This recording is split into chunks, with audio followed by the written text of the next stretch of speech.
Hello friends, welcome to my channel. कैसे हैं आप सब? आई होप सभी अच्छे होंगे, स्वस्थ होंगे।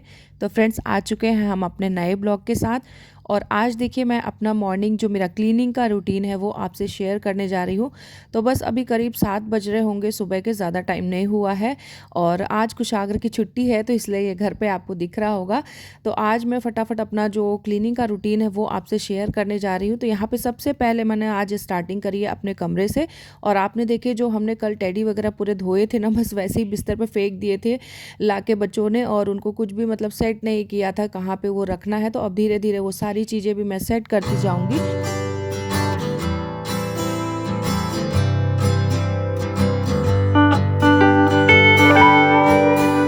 और आज मुझे अपने बेडरूम की बेडशीट भी चेंज करनी थी, जो कि मैंने अभी देखिए झाड़ू पोछा जैसे हम लगा लेते हैं ना, उसके पहले ही अगर ये सारे काम हो जाते हैं ना तो अच्छा रहता है।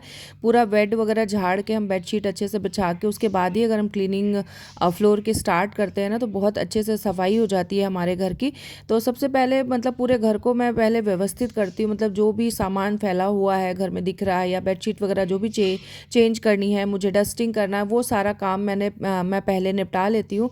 उसके बाद ही हम जो है झाड़ू पोछे का काम आगे होता है हमारे यहाँ।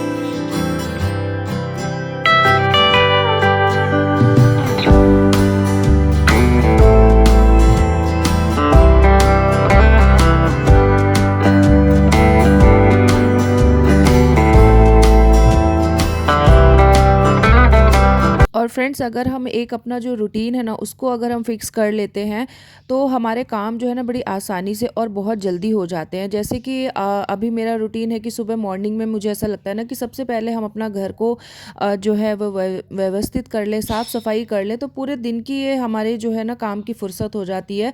क्योंकि सुबह सुबह ही अगर मॉर्निंग में ये सारे काम हो जाते हैं ना तो फिर पूरे दिन ही जो है फिर घर जो है ना व्यवस्थित ही रहता है। क्योंकि सुबह स्कूल बच्चे जो है वो स्कूल चले जाते हैं और मैं भी चली जाती हूँ, और घर को पूरा समेट के अगर मैं जाती हूँ ना तो स्कूल से आने के बाद में भी मतलब घर मुझे वैसा का वैसा ही मिलता है, बिल्कुल भी फैलता नहीं है। और एक टेंशन फ्री होके भी हम चले जाते हैं कि हाँ भी घर में अगर हमारे पीछे से कोई आता भी है तो घर बिल्कुल अच्छा और साफ सुथरा ही दिखेगा।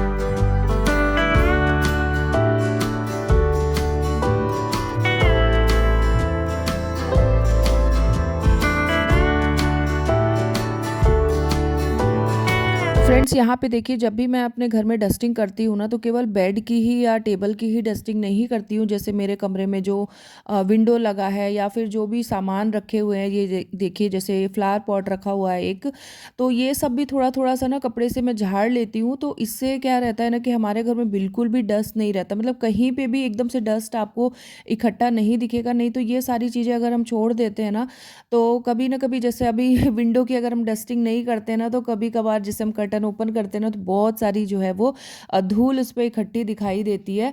तो अभी आ गई हूँ मैं दूसरे कमरे में, मम्मी के कमरे में आ गई हूँ। तो यहाँ पे मैं ये विंडो से ही स्टार्ट करती हूँ। यहाँ पे सबसे पहले मैं विंडो की डस्टिंग करके और ये कर्टन को लगा दूंगी, क्योंकि ये कर्टन भी खुले रहते हैं ना तो बहुत सारी जो धूल है ना वो अंदर आती ही रहती है।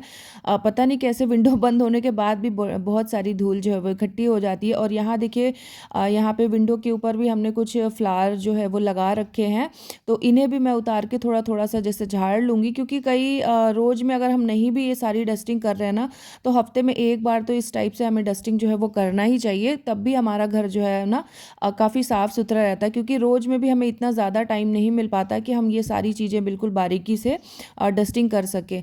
तो यहाँ पे देखिए, अब जो भी कंबल वगैरह है, जैसे अभी सब बच्चे लोग सो के उठे हैं तो ये सामान जो है बिखरा ही पड़ा हुआ है, कंबल भी ऐसे ही इधर उधर पड़े हुए हैं। तो ये एक एक करके मैं सारे सामान को व्यवस्थित करती जाऊंगी, और जो भी चीज़ें जहाँ की हैं उनको वहीं पर रखती जाऊंगी, सारा कुछ झाड़ झूड़ के और जो है अच्छे से इनको रख दूंगी। और अभी तो फ्रेंड्स, गर्मी इतनी ज़्यादा होने लग गई है हमारे यहाँ, तो गर्मियाँ मतलब बहुत ज़्यादा गर्मी पड़ने लग गई है।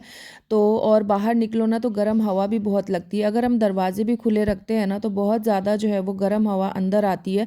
तो हम लोग दरवाजे वगैरह भी कमरों के ना हमेशा बंद ही रखते हैं, लेकिन फिर भी पता नहीं कहाँ से इतनी सारी धूल जो है वो घर के अंदर आ जाती है।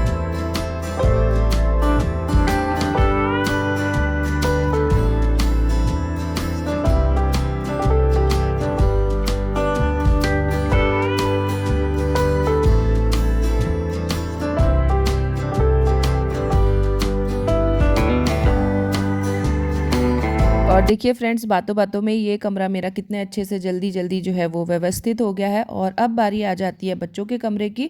तो अभी मैं आ गई हूँ इनके बच्चों के कमरे में, और सबसे पहले मैं बेड को ही सेट करूँगी, क्योंकि एक बार जब हमारा बेड जो है वो अच्छे से सेट हो जाता है ना, तो समझ लीजिए हमारा आधा काम तो वहीं पर ख़त्म हो जाता है।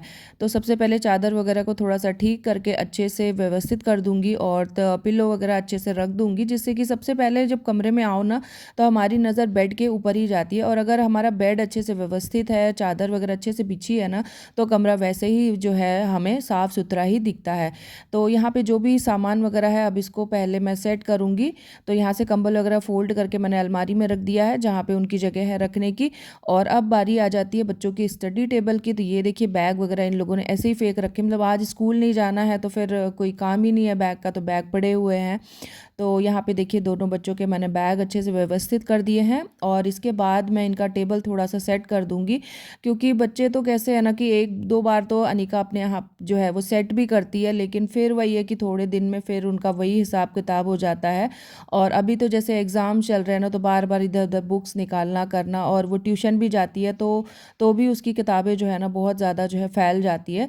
तो चलिए, कोई नहीं, बच्चे ही हैं तो हम अपने आप ही थोड़ा सा इनको हेल्प कर देते हैं और सेट कर देती हूँ। वैसे तो मैं उसको बताती रहती हूँ, तो बीच बीच में वो खुद भी सेट करती रहती है। तो अभी मैं पूरा, जैसे एग्ज़ाम हो गया ना, तो इनकी बुक्स वगैरह भी अभी थोड़ी जो कॉपी रहती है ना, नोटबुक जिसमें ये लिखते हैं, वो सारे जो है ना जो है हटा देंगे, जो भी भर गए हैं। और बुक्स वगैरह जो काम की रहेंगी, जैसे एनसीईआरटी की सीरीज़ पूरी चलती है ना, तो वो बच्चे तो अभी आगे तक भी पढ़ते हैं, तो वो बुक्स हम लोग नहीं हटाते हैं, उनको हम रखते हैं। और कॉपी वगैरह जो भर जाती है उनको सब हम हटा देंगे, क्योंकि अब इनके नए बुक सेट भी हमें लेने ही पड़ेंगे, क्योंकि ये सेशन जो है वो कंप्लीट हो गया है। अभी एग्ज़ाम जो है अनिका के ख़त्म हो गए हैं। तो यहाँ पे देखिए, मैंने बुक वगैरह पूरे अच्छे से इनके जो भी मुझे दिख रहा है अभी, तो फ़िलहाल मैंने सेट कर दिए, बाद में इनको छांटूंगी जो भी हटाने वाली बुक्स हैं। तो देखिए फ्रेंड्स, यहाँ का भी काम जो है मेरा फटाफट जो है ख़त्म हो गया, और स्टडी को टेबल को भी मैं अच्छे से झाड़ दूँगी। और अब बारी आ जाती है इनके कमरे की विंडो की। और ये देखिए, धूप इतनी ज़्यादा जैसे खिड़की खोलते से ही आपको दिख रही है, क्योंकि अभी ना बिल्कुल मॉर्निंग का ही टाइम है, बहुत ज़्यादा टाइम हुआ नहीं, लेकिन गर्मी इतनी ज़्यादा होने लग गई है। और सुबह की जो पहली धूप है ना, वो इसी साइड से आती है, इसीलिए ये कमरे पे सबसे ज़्यादा जो है वो धूप आ रही है। और फ्रेंड्स, अभी मैं आ गई हूँ बालकनी में, और ये कपड़े देखिए, ये मैंने ना शाम को ही मशीन लगाई थी, तो ये कपड़े मम्मी ने रात में ही यहाँ पे सुखा दिए थे, और अभी इनमें भी काफ़ी जो है वो धूप लग गई है, और अच्छे से ये सूख भी गए हैं। तो चलिए, इन्हें भी उतार के रख ही देती हूँ अंदर, क्योंकि अभी बहुत ज़्यादा धूप हो रही है, और कपड़े ऑलरेडी जब सूख गए हैं तो बहुत ज़्यादा इनको धूप में रखने का कोई फ़ायदा नहीं है, कलर भी जो है वो कपड़ों के फेड होने लगते हैं। तो फटाफट इनको उतार लेती हूँ। और फ्रेंड्स, आपको मेरा ब्लॉग कैसा लग रहा है, तो प्लीज़ आप लोग कमेंट करके बताइएगा। और अगर आप लोग चैनल पर नए हैं तो प्लीज़ चैनल को सब्सक्राइब करिए, वीडियो को लाइक करिए, शेयर करिए। मिलती हूँ नेक्स्ट वीडियो में, बाय बाय।